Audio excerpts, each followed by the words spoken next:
नमस्कार साथियों, स्वागत है आप सभी का हमारे YouTube चैनल में। आज हम देखने वाले हिंदी के 120 अति महत्वपूर्ण प्रश्न जो आपके लिए हर परीक्षा की दृष्टि से बहुत ही इंपॉर्टेंट होने वाले हैं। अगर आपने अभी तक हमारा चैनल सब्सक्राइब नहीं किया तो चैनल को सब्सक्राइब कर लीजिए। वीडियो में लास्ट तक बने रहिए और कमेंट करके बताइए कि आपको वीडियो कैसा लगा। देखते हैं प्रश्न नंबर 1। हिंदी वर्णमाला में मूल स्वरों की संख्या कितनी है? तो हिंदी वर्णमाला में मूल स्वर होते हैं 4। ये कौन से होते हैं? तो आ, ई, उ और री, ये मूल स्वर होते हैं 4 हिंदी वर्णमाला के। प्रश्न नंबर 2। निम्नलिखित में से कंठ ध्वनि कौन सी है? तो कंठ ध्वनि है का और खा। अकुह विसर्जनीय नाम कंठा, इस सूत्र के अंतर्गत आ, का वर्ग, हा और विसर्ग, इनका उच्चारण स्थान कंठ होता है। तो का वर्ग के अंतर्गत आते हैं का, खा, इसलिए ये कंठ वर्ण है। प्रश्न नंबर 3। घा का उच्चारण स्थान कौन सा है? तो घा भी का वर्ग के अंतर्गत आता है, इसलिए इसका उच्चारण स्थान हो जाता है कंठ। तालु किनका उच्चारण स्थान होता है? तो जो चा वर्ग के अंतर्गत आते हैं उनका उच्चारण स्थान होता है तालु। इचु ईसा नाम तालु सूत्र के अंतर्गत ई, चा, या और सा का उच्चारण स्थान तालु होता है। मूर्धा टा वर्ग मूर्धन्य होता है, इसका उच्चारण स्थान मूर्धा होता है। ऋटुर सा नाम मूर्धा, रा, रिर, टा वर्ग, षटकोण वाला सा, इन सब का उच्चारण स्थान होता है मूर्धा। दंत लितुर सा नाम दंता सूत्र होता है। ला और लरा जो संस्कृत में होता है लरा, हिंदी में नहीं होता है। और ता वर्ग, इन सबका उच्चारण स्थान होता है दंत। देखते हैं प्रश्न नंबर 4। हिंदी में अयोगवा वर्ण कौन से हैं? तो अयोगवा वर्ण है अंग और अह। अंग को कहते हैं अनुस्वार, अह को कहते हैं विसर्ग, ये दोनों अयोगवा होते हैं हिंदी में। प्रश्न नंबर 5। निम्नलिखित में से अल्प प्राण वर्ण कौन से हैं? अल्प प्राण कौन से हैं? तो अल्प प्राण होता है वर्ग का पहला, तीसरा और पांचवा व्यंजन। तो का और गा, का पहला है, गा तीसरा है, तो ये 5 अल्प प्राण हो जाते हैं। तो पहला, तीसरा और पांचवा वर्ण जो वर्ण होता है वर्ग का, वो अल्प प्राण के अंतर्गत आते हैं। अगला प्रश्न। ज्ञा वर्ण किन वर्णों के योग से बना है? ज्ञा के योग में कौन कौन से वर्ण आते हैं? तो विकल्प सी सही हो जाता है। आधा जा प्लस या मिलकर बनता है ज्ञा। ज्ञा एक संयुक्त व्यंजन है जो आधा जा और यहाँ से मिलकर बना है। प्रश्न नंबर 7। तालव्य व्यंजन कौन से हैं? तालव्य व्यंजन कौन से हैं? तो चा, छा, जा, झा, विकल्प ए सही हो जाता है। चा वर्ग के अंतर्गत जो आते हैं वो तालव्य होते हैं। एक सूत्र होता है इचु ऐसा नाम तालु, ई चा वर्ग, चू से चा वर्ग, या और उसके बाद सा, इन सब का उच्चारण स्थान होता है तालु। प्रश्न नंबर 8। हिंदी वर्णमाला में कुल व्यंजनों की संख्या कितनी है? मूल व्यंजन कितने हैं?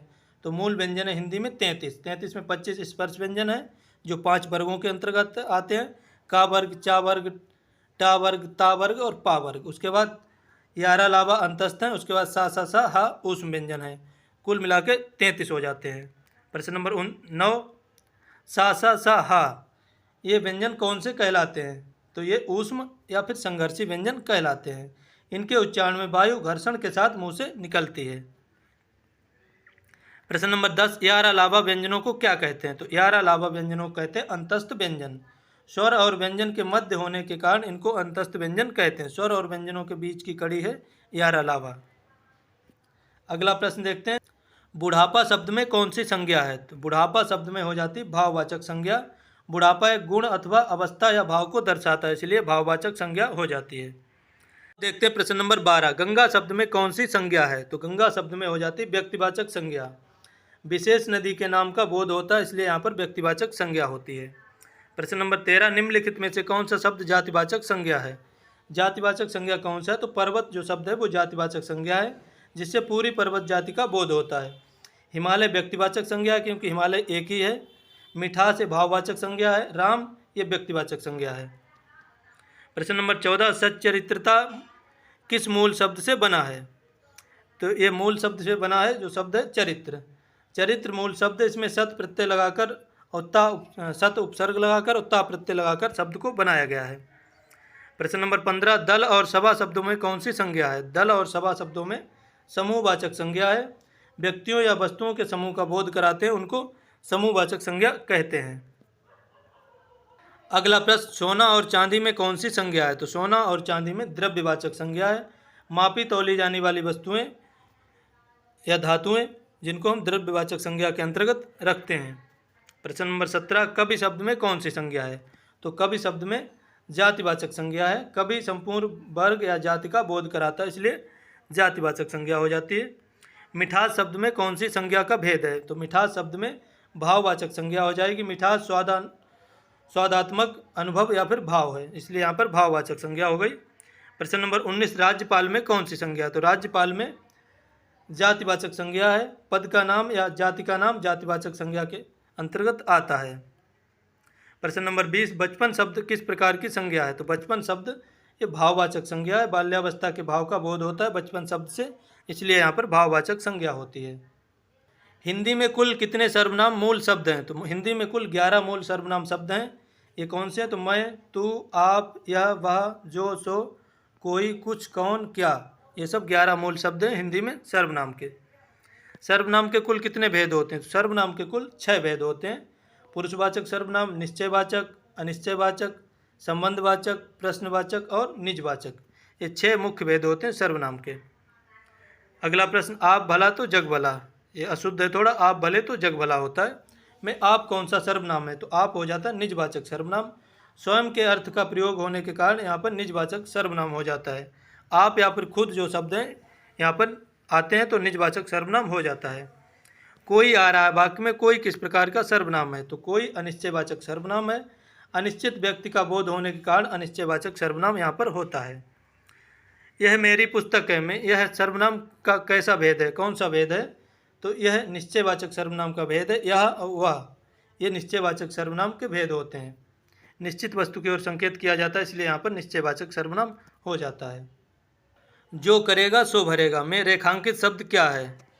रेखांकित शब्द रेखांकित नहीं किया गया, मैं कर देता हूँ, सो। तो सो कैसा शब्द है? तो सो हो जाता है हमारा संबंधवाचक सर्वनाम। दो वाक्यों को जोड़ने वाला संबंधवाचक सर्वनाम हो जाता है। जो शब्द दो वाक्यों को जोड़ता है, जो सर्वनाम शब्द, वो संबंधवाचक सर्वनाम कहलाता है। अगला प्रश्न, पुरुषवाचक सर्वनाम के कितने भेद होते हैं? तो पुरुषवाचक सर्वनाम के 3 भेद होते हैं, उत्तम पुरुष, मध्यम पुरुष और अन्य पुरुष। अगला प्रश्न, मैं स्वयं चला जाऊंगा में स्वयं क्या है? तो स्वयं है निजवाचक सर्वनाम। खुद या आप शब्द के अर्थ में जो प्रयोग में आता है वो निजवाचक सर्वनाम कहलाता है। दाल में कुछ काला है में कुछ क्या है? तो कुछ है अनिश्चयवाचक सर्वनाम। वस्तु की अनिश्चित मात्रा या स्थिति दिखाता है तो वहाँ पे अनिश्चयवाचक सर्वनाम हो जाता है। कौन गा रहा में कौन किस प्रकार का उदाहरण है? तो कौन प्रश्नवाचक सर्वनाम का उदाहरण है। प्रश्न पूछने के लिए यहाँ पर प्रयोग हुआ है कौन शब्द का। अगला प्रश्न, ईमानदार बालक में ईमानदार किस प्रकार का विशेषण है? तो ईमानदार एक गुणवाचक विशेषण है, बालक के गुण को व्यक्त करता है, इसलिए गुणवाचक विशेषण हो जाता है। 2 लीटर दूध में 2 लीटर किस प्रकार का विशेषण है? तो 2 लीटर ये निश्चित परिमाणवाचक विशेषण है। 2 लीटर मतलब निश्चित है, तो मात्रा का निश्चित रूप बताया गया, इसलिए निश्चित परिमाणवाचक विशेषण है यहाँ पे। सारे छात्र उपस्थित थे में सारे कौन सा विशेषण है? तो सारे अनिश्चित संख्यावाचक विशेषण है। छात्रों की संख्या निश्चित नहीं है, इसलिए यहाँ पर अनिश्चित संख्यावाचक विशेषण होता है। विशेषण जिस संज्ञा की विशेषता बताता है उसे क्या कहते हैं? तो जिस संज्ञा की विशेषता बताई जाती है उसको कहते हैं विशेष से। बहुत सुंदर फूल है में बहुत क्या है? तो बहुत है प्रविशेषण, जो विशेषण की विशेषता बताता है उसको प्रविशेषण कहते हैं। और बहुत क्या है? जो सुंदर जो विशेषता है उसको बता रहा है। अगला प्रश्न, यह मेरा घर है में यह किस प्रकार का विशेषण है? विशेषण का कौन सा रूप आया है? तो यह सर्वनामिक विशेषण है, संज्ञा से पूर्व आकर विशेषता बताने वाला सर्वनाम है। आलस्य शब्द का विशेषण रूप क्या होगा? तो आलस्य शब्द का विशेषण रूप होगा आलसी। आलस्य संज्ञा से आलसी विशेषण बनता है। उत्कर्ष का विशेषण क्या होगा? तो उत्कर्ष का विशेषण होता है उत्कृष्ट। उत्कर्ष से उत्कृष्ट विशेषण बनता है। संस्कृति का विशेषण शब्द क्या बनेगा? संस्कृत का विशेषण शब्द बनेगा सांस्कृतिक। संस्कृत में इक प्रत्यय लगाकर बन जाता है सांस्कृतिक। विशेषण के मुख्य रूप से कितने भेद होते हैं? तो विशेषण के मुख्य रूप से 4 भेद होते हैं, गुणवाचक, संख्यावाचक, परिमाणवाचक और सार्वनामिक। कर्म के आधार पर क्रिया के कितने भेद हैं? तो कर्म के आधार पर क्रिया के 2 भेद होते हैं, सकर्मक क्रिया और अकर्मक क्रिया। सकर्मक क्रिया के साथ में कर्म होता है, अकर्मक क्रिया के साथ में कर्म नहीं होता है। तो 2 भेद होते हैं, सकर्मक और अकर्मक। राम सो रहा है वाक्य में कौन सी क्रिया है? राम सो रहा है, तो इसमें अकर्मक क्रिया हो जाती है। सोना क्रिया का फल सीधे कर्ता पर पड़ता है, कर्म पर नहीं, कर्म है ही नहीं इसमें। प्रश्न नंबर 43, अध्यापक ने छात्र को पुस्तक दी में कौन सी क्रिया है?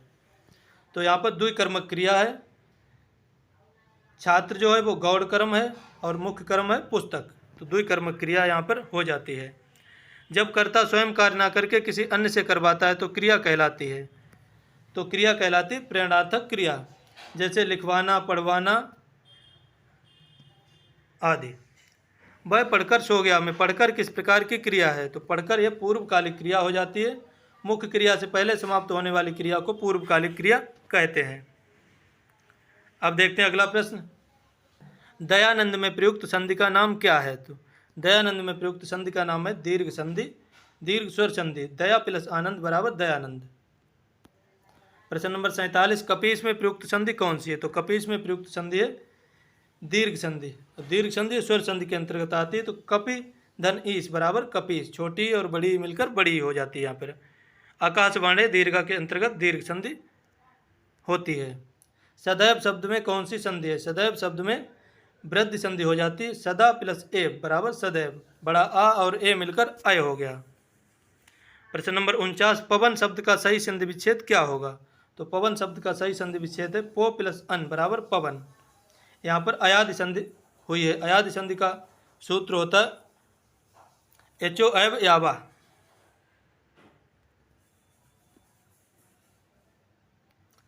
इत्यादि इति प्लस आदि में कौन सी संधि है? तो इसमें हो जाती है एड़ संधि। इसका सूत्र होता है इको एड़ची, ई प्लस आ बराबर या हो गया।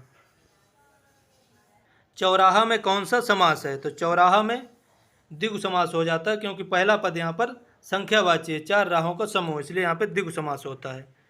राजपुत्र में कौन सा समास है? तो राजपुत्र में हो जाता है तत्पुरुष समास, और तत्पुरुष में इसमें होता है संबंध तत्पुरुष। राजा का पुत्र का जो शब्द है वो संबंध को दर्शाता है। लंबोदर में कौन सा समास है?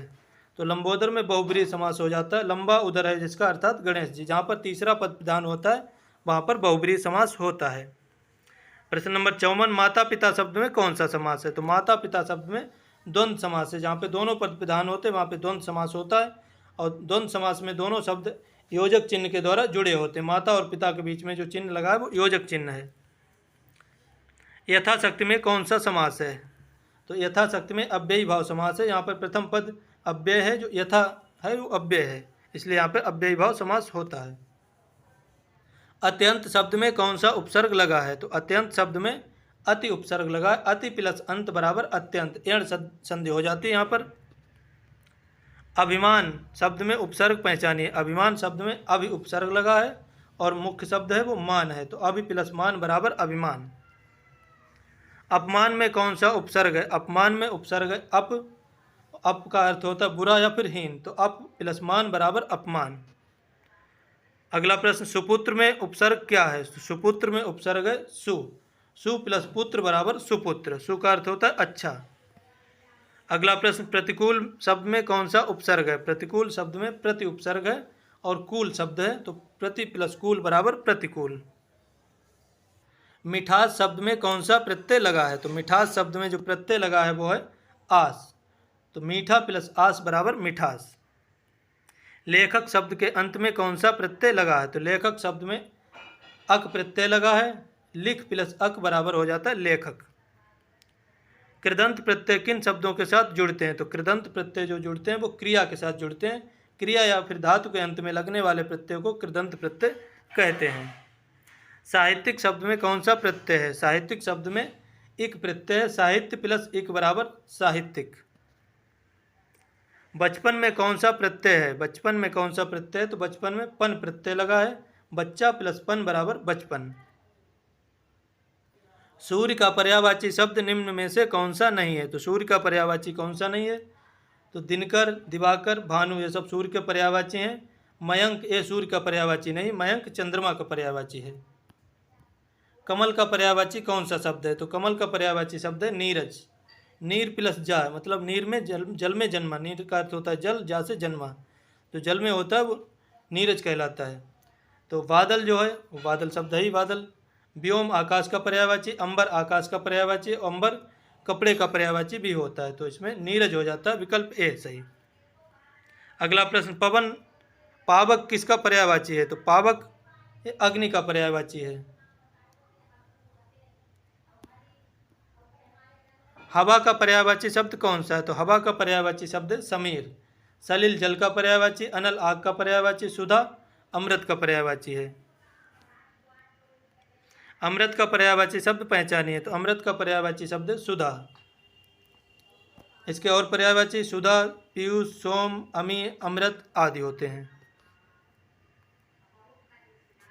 अगला प्रश्न, अमृत का विलोम शब्द क्या होगा? तो अमृत का विलोम शब्द होता है विष।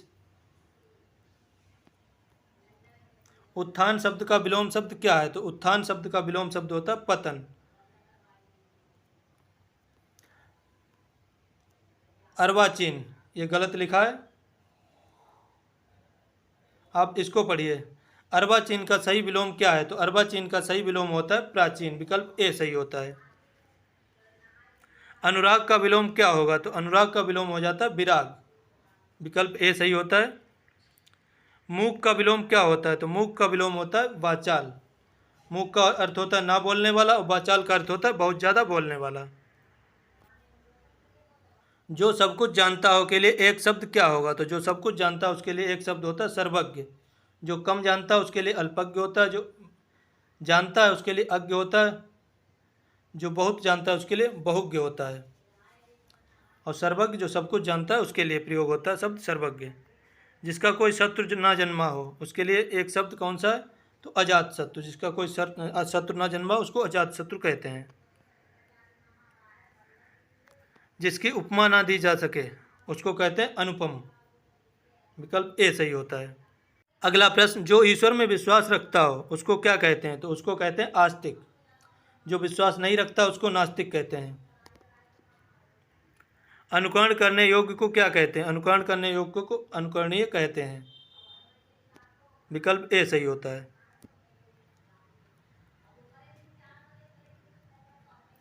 अंगूठा दिखाना मुहावरे का अर्थ क्या है? तो अंगूठा दिखाना मुहावरे का अर्थ होता है ऐन वक्त पर मना कर देना, यानी कि समय पर इनकार कर देना।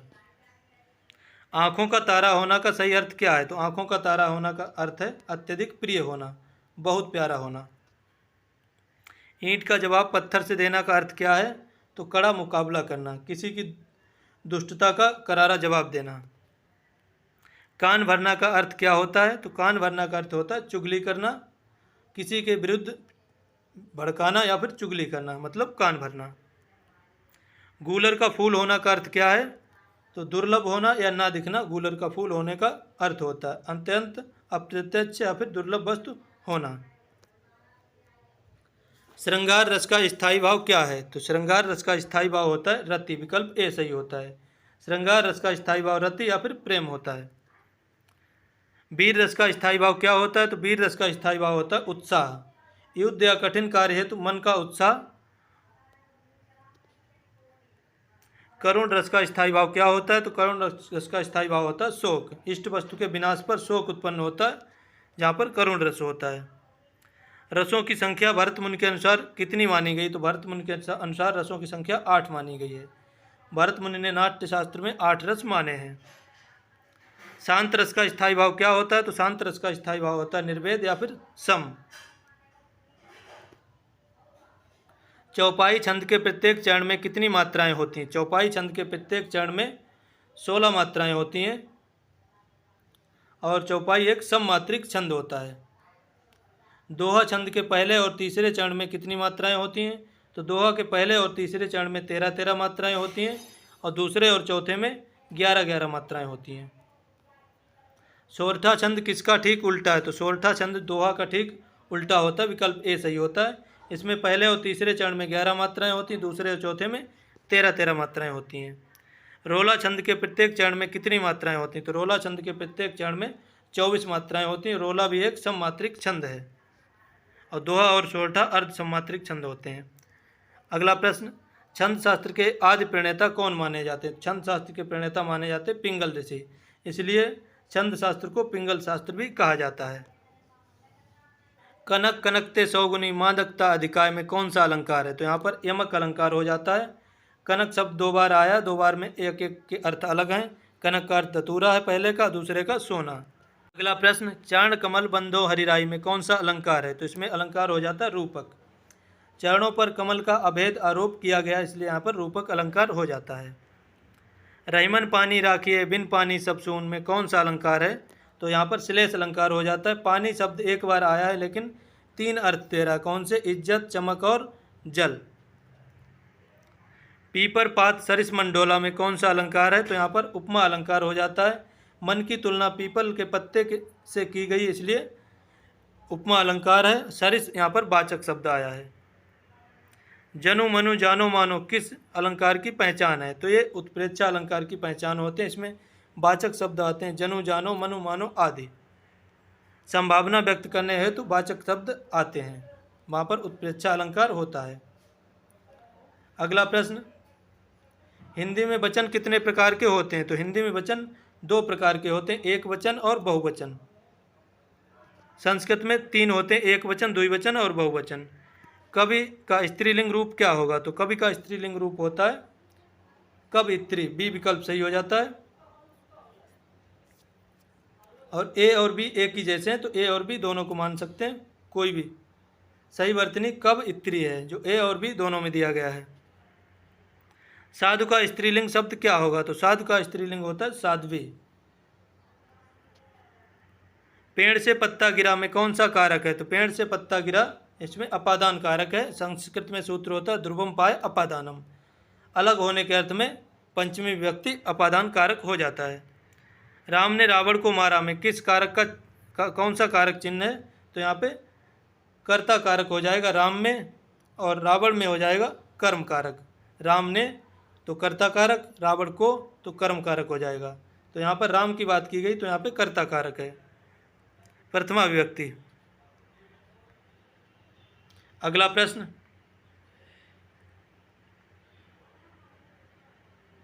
अग्नि का तद्भव रूप क्या होगा? तो अग्नि का तद्भव रूप होता है आग। और अनल, पावक, ज्वाला ये सब इसके पर्यायवाची हैं। निम्न में कौन सा शब्द तत्सम है? तत्सम शब्द कौन सा है? तो दुग्ध शब्द जो है वो तत्सम है, बाकी सभी तद्भव हैं। खेत का तत्सम रूप क्या होगा? तो खेत का तत्सम रूप होता है क्षेत्र।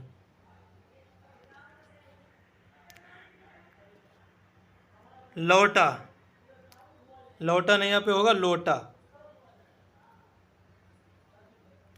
थोड़ा मिस टाइपिंग हुई है। लोटा किस प्रकार का शब्द है? तो लोटा हमारा हो जाता है देशज शब्द। स्थानीय बोलियों से आए शब्द देशज शब्द कहलाते हैं। वकील किस भाषा का शब्द है? तो वकील ये अरबी भाषा का शब्द है, इसको विदेशज शब्द कहेंगे। अगला प्रश्न, निम्न में शुद्ध वर्तनी वाला शब्द छांटिए। शुद्ध वर्तनी वाला शब्द देखते हैं। तो पहला वाला शुद्ध वर्तनी का उ डबल आधा जा, फिर वह, फिर ला, उज्ज्वल, ये सही होता है। उत प्लस ज्वल बराबर उज्ज्वल, दोनों जा इसमें आधे होते हैं, यही पहचान है। सही वर्तनी वाले शब्द का चयन कीजिए। सही वर्तनी वाला शब्द पहला ही हो जाता है आशीर्वाद। आ सामने बड़ी की मात्रा सी, वाह के ऊपर रा, फिर वाह, फिर दा, आशीर्वाद। अगला प्रश्न, शुद्ध वाक्य का चयन कीजिए। फिर वह दंड पाने योग्य है, वह दंड देने योग्य है, वह दंड के योग्य है, वह दंडित हुआ है। तो पहला विकल्प सही हो जाता है, वह दंड पाने योग्य है। व्याकरणिक दृष्टि से पहला सही हो जाता है। निम्न में शुद्ध शब्द कौन सा है? शुद्ध शब्द कौन सा है? तो पहला वाला शुद्ध हो जाता है कवयित्री। मानक वर्तनी यही है, कवयित्री। जिजीविषा का सही अर्थ क्या है? जिजीविषा का सही अर्थ है जीने की इच्छा।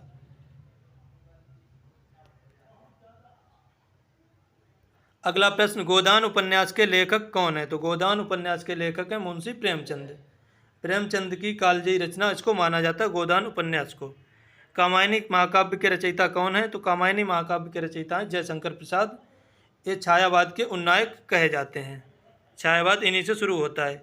हिंदी साहित्य का इतिहास के प्रसिद्ध लेखक कौन है? तो आचार्य रामचंद्र शुक्ल ने हिंदी का साहित्य का इतिहास लिखा था। 1929 में ये इनका जो कृति है प्रकाशित हुई थी।